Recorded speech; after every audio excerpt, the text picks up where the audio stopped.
魏无羡坐在车上都是一脸懵逼，他有些不可置信的将脸埋在双手中，甚至还发出了一丝低叫声。昨天晚上，他在梦境中看到了他们的班长蓝忘机在洗澡。说实在的，魏无羡对于这种近乎于灵异事件不是非常感兴趣。然而当他发现蓝忘机真的是跟他做梦时做的事情一模一样，也就由不得他不信了。这种做梦能看到对方的生活方式，实在是令人匪夷所思。就算是魏无羡自己一五一十的说出来，恐怕也没几个人信他，肯定就是当个笑话，听听也就算了。可魏无羡自己不这么想。今天蓝忘机果然也是第一个到班上的，魏无羡也因为今天早上的梦弄得无法入眠，两人前后脚进了教室。蓝忘机偏生就是魏无羡的同桌，魏无羡就像是什么都没发生一样，笑着对蓝忘机打了个招呼：“蓝湛，早啊，今天也来这么早啊？”蓝忘机把书包放在了桌子上，抬头看了一眼，道：“早。”魏无羡摸了摸自己的鼻子，他一屁股就坐在了他的旁边，书包随意的往桌子上一放，眼睛却瞟了一眼蓝忘机那里。果然，书包里面的东西正是梦中的那些书本，就连放置的位置都是一样的，各科的书本都放得整整齐齐，想来路上也是不急不忙，也没有太大的变动。感觉身边的人很久没有动作，蓝忘机偏头看向魏无羡，问道：“怎么了？”“啊，没怎么，只是觉得今天天气不错，哈哈哈哈哈哈哈哈哈哈哈哈。”魏无羡笑着挠了挠头，终于还是想确认一下自己是不是真的有这种特异功能，于是就凑到了蓝忘机身边，问道：“蓝湛，我问你个问题呀，你是不是有写日记的习惯？”蓝忘机似乎不知道他为什么会问这个问题，但还是老实的回答道：“是。”“是不是以蓝色为底，上面画着几朵白云，带密码锁的日记本？”蓝忘机微微皱眉，他放下了手中的书本，问道：“你如何知道？”看蓝忘机那般警惕的样子，应该是给他说中了。魏无羡一时之间不知道是笑是哭，他只能随意的摆了摆手，胡扯道：“这还不简单，日记本嘛，肯定是要有锁的。你看江城，他小子的日记本上了3道锁，结果自己找不到钥匙了。至于本子上的样子嘛，我是猜的。你看你的书包和笔记本，除了蓝色和白色，我就没看到其他颜色，这还至于猜吗？”不知道这套说辞蓝忘机信了没有，反正魏无羡自己说的，他都快要信了。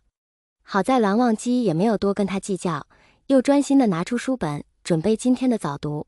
自从魏无羡发现了自己有这项特异功能后，他就再也没有在课堂上睡觉，生怕自己一个不小心进入梦境里，指不定会看到什么人在做什么事情。但是他们的上课老师却是教导主任蓝启仁，那个出了名的刻板教学，就连上课的时候都要说一些知乎者也。魏无羡最怕听到这些东西，一听就要睡觉。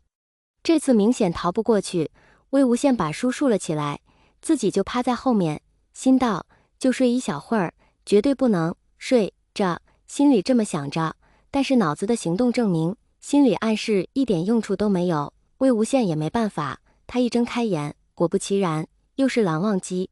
魏无羡歪着头看着他认真听课的侧颜，不由得想入非非，蓝湛这个人长得挺俊俏的，怎么这性子跟蓝启仁这么像啊？不过也挺好玩的。正这么想着，蓝忘机突然偏过头来，恰巧对上了魏无羡的眼眸。魏无羡顿时一惊，不会吧，我在这里做梦，眼睛闭着嘴也闭着，他应该看不到我才对啊。哎，不会是这小古板也有特异功能，能看到我的梦境的？那也太巧了吧。可蓝忘机什么话都没说，只是一直看着他。魏无羡也奇了，明明这班长可是一直认真上课，从来都没见他开小差，怎么这个时候就一直盯着我看？难道是我睡觉淌口水，不知道该不该向蓝老头反映，觉得有辱斯文？不会吧。蓝忘机眨了眨眼睛，他看向了坐在靠窗边座位的同学。魏无羡顺着他的目光看去，那扇正对着他的窗户是开着的，虽说是春天，但风中还是带着一股凉意，这么睡着一定会感冒的。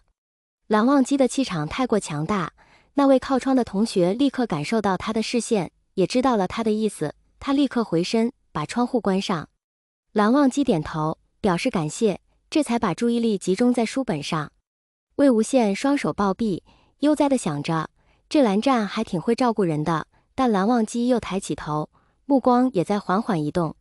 魏无羡正觉得奇怪，很快他就明白为什么蓝忘机会有这样的动作。魏无羡，你又上课睡觉？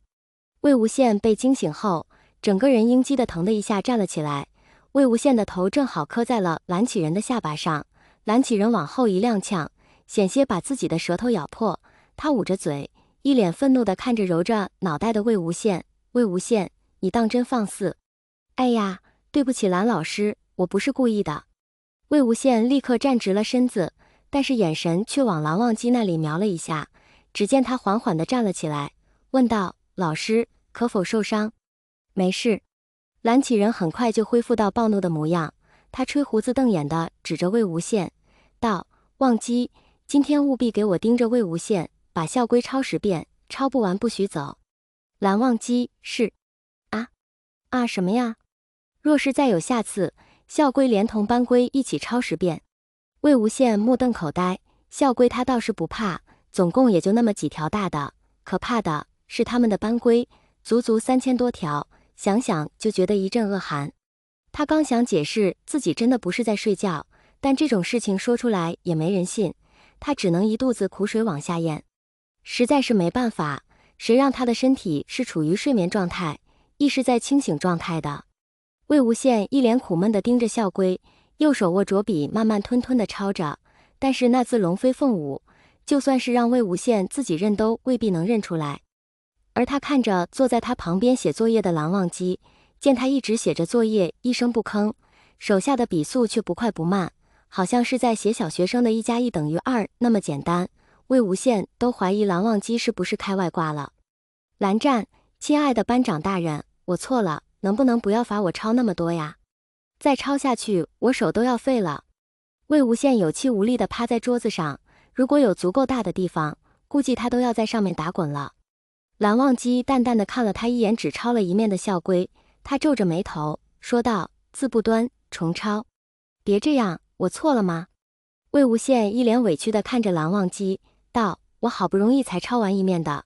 好蓝湛，蓝哥哥，我最亲爱的好班长，您行行好，让我溜了呗。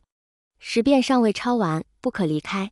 任凭魏无羡显出浑身解数，蓝忘机自巍然不动。可怜的魏无羡说的嘴都快干了，他喝了一口碳酸饮料，蓝忘机只是静静地看着，说道：饮料伤身，少喝。魏无羡润了润嗓子，听到蓝忘机的话险些喷出来：蓝湛，你不是吧？说话怎么跟你叔父，也就是蓝老头一个样？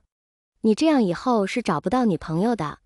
蓝启仁是蓝忘机的叔父，这件事情他们都没有跟其他人说过，也没有人知道。在魏无羡直截了当说出来的时候，蓝忘机有些疑惑：你如何知道？什么？你如何知道蓝老师是我叔父？